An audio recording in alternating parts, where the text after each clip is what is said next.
Assalamualaikum warahmatullahi wabarakatuh.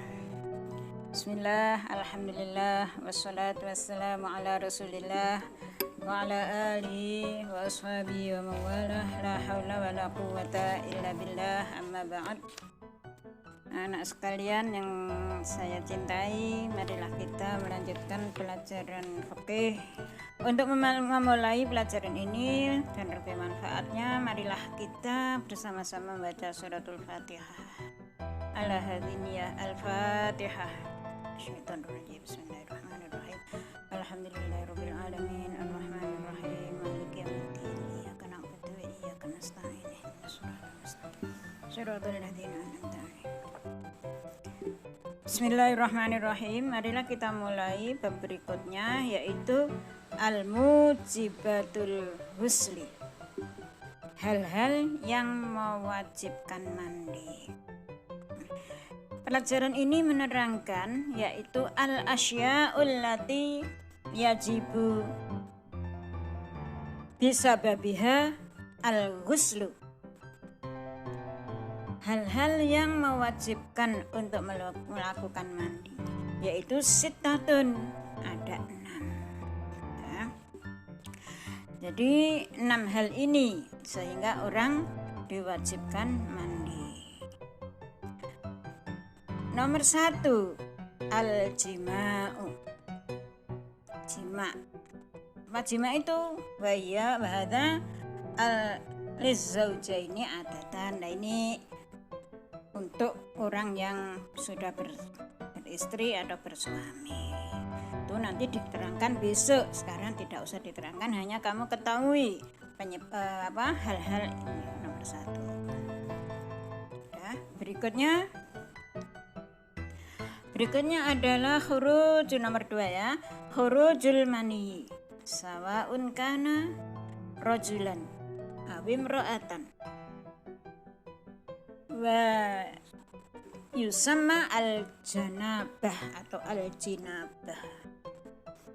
Kedua yaitu keluarnya air mani, baik bagi seseorang laki-laki atau orang perempuan. Orang yang keluar mani disebut dengan istilah janabah atau jinabat. Wasyasul lati yatalabbasu bi ahadihima yunusama al-junub. Nah, ini juga dilakukan orang yang sudah dewasa. Jadi kamu hanya sebagai pengertian atau ilmu begitu saja. Selanjutnya nomor 3, al-haidu. Al-haidu, head itu apa? Nah, di orang kalau head itu kalau sudah selesai headnya itu diwajibkan mandi. Apa head itu? Kamu harus tahu ya, walaupun kamu sudah melakukan apa belum, tapi yang ini hanya untuk khusus orang perempuan.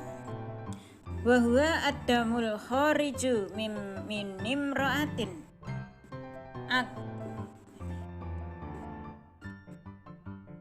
aqiba idza balagat tis'a sinina. Apa head itu apa? Head itu darah yang keluar dari rahim perempuan yang sudah berusia 9 tahun atau lebih. Selanjutnya an-nifasu. Nifas ini yang mewajibkan mandi lagi, yaitu nifas. Apa nifas itu? Wa huwa ad-damul khariju minal mar'ati aqibal wiladati, yaitu darah yang keluar dari rahim perempuan setelah melahirkan. Ini juga perempuan, tidak ada laki-laki melahirkan. Jadi orang perempuan kalau selesai melahirkan dan sudah tuntas darahnya, ini diwajibkan melakukan mandi. Ini besok akan diterangkan di pelajaran yang akan datang. Selanjutnya al-wiladah. Apa al-wiladah? Itu orang melahirkan. Jadi orang melahirkan anak itu juga wajib mandi. Nih. Berikutnya yang terakhir yaitu al-mautu. Mati, meninggal. Wa yushtaraku fihi ar-rajulu wal mar'atu. Baik yang mati itu orang laki-laki ataupun orang perempuan. Jadi tapi ini catatan ya. Orang yang mati itu tidak diwajibkan mandi, tapi dimandikan. Ya, jadi nggak ada orang mati disuruh mandi, tidak ada. Karena apa ya? Karena tidak bisa mandi sendiri. Jadi harus dimandikan yang hidup. Karena orang mati jadi wajib mandi karena dia tidak bisa mandi sendiri, harus dimandikan yang hidup. Marilah kita menginjak pelajaran berikutnya. Coba dibuka halaman berikutnya, yaitu furudul husli wa sunanuhu. Hal-hal yang wajib dan sunnah dilakukan ketika mandi. Apa saja itu? Wa furudul. Nah, ini kalau di kitabmu ada wa furudul wudu'i. Coba itu diganti ya. Itu salah ketik itu. Jadi maafkan yang ngetik. Salah ngetik yang sebetulnya adalah wa faraidul husli. Ya, wa faraidul husli. Jadi wa faraidul wudu'inya dicoret diganti husli. Sudah ya? Kalau sudah, marilah kita baca bersama. Wa faraidul husli salah satu asya'a. Hal-hal yang wajib dilakukan ketika mandi ada 3. 1. An-niyatu inda wasli awwali juz'in minal badani. Itu niat pada atau ketika pembasuhan badan yang awal. Jadi pada awal membasuh badan. Kalau awal membasuh badan disertai dengan niat. Nomor 2. Jadi nomor 2, izalatu ma yujadu alal badani minan najasati. Menghilangkan najis yang menempel di anggota badan atau di anggota tubuh. Selanjutnya, isalul ma'i ila ammatis sya'ri wal basari. Mengalirkan air ke seluruh badan seperti rambut dan semua anggota tubuh, semua kulit. Basar itu kulit. Kalau sudah wajib itu, jadi kalau tidak dilakukan maka mandinya tidak sah. Ya, mandinya tidak dianggap mandi, jadi masih termasuk orang itu menanggung hadas besar. Sekarang ini yang kita bahas lagi berikutnya adalah sunnahnya mandi. Nah, sunnah ini hal yang perlu dilakukan ketika mandi, tapi seandainya tidak dilakukan tetap mandinya sah, tapi ya kurang sempurna. Hal-hal yang disunnahkan, hal-hal yang sunnah dilakukan ketika mandi, ini ada 6. Ya, coba diperhatikan. 1. At-tasmiyatu, membaca bismillah. Nomor 2, al-wudu'u qoblal husli, wudu dulu. Jadi sebelum mandi wudu dulu ya. Wudu yang niatnya wudu sunnahnya mandi.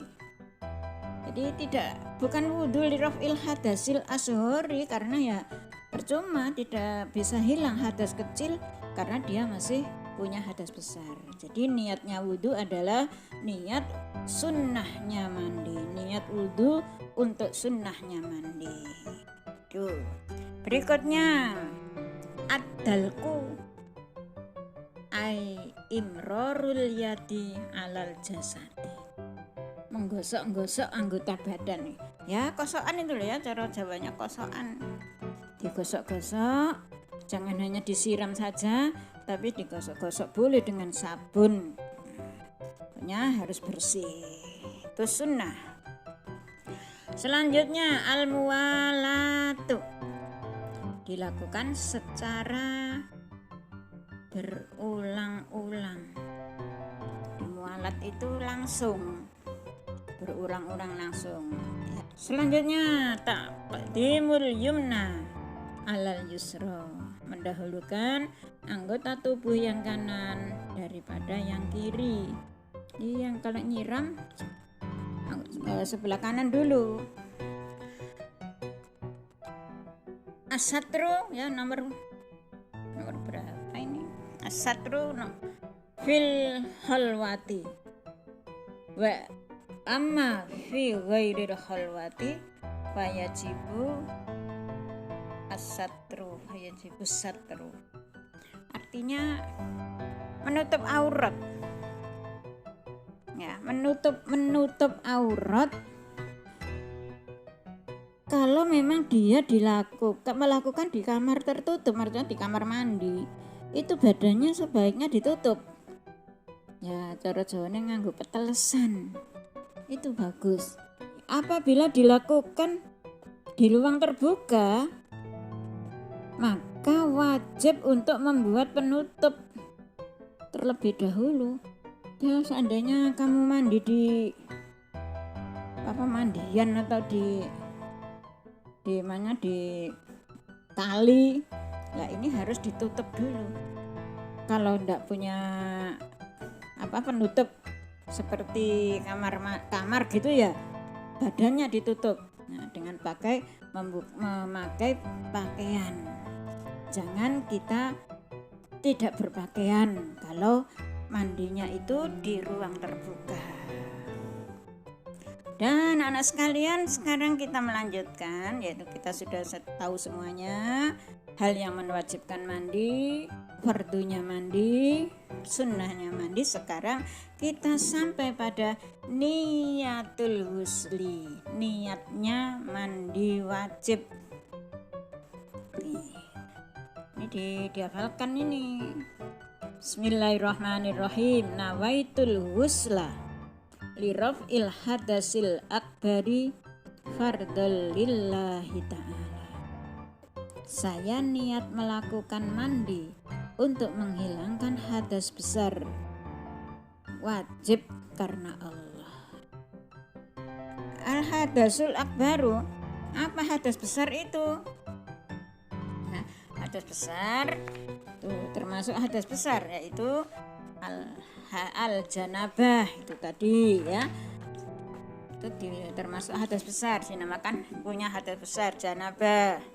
Wal haidu, haid, wan nifasu, nifas, wal wiladatu, dan wiladah atau melahirkan. Orang yang melakukan atau melakukan 4 hal ini, orang itu disebut menanggung hadas besar.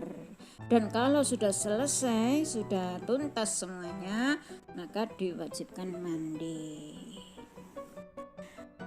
Sekian anak-anak sekalian, mudah-mudahan bermanfaat dan harus diperhatikan kitabnya ya. Jadi seandainya besok ada pertanyaan, itu di dalam kitab itu ada semuanya, tidak akan pergi kemana-mana.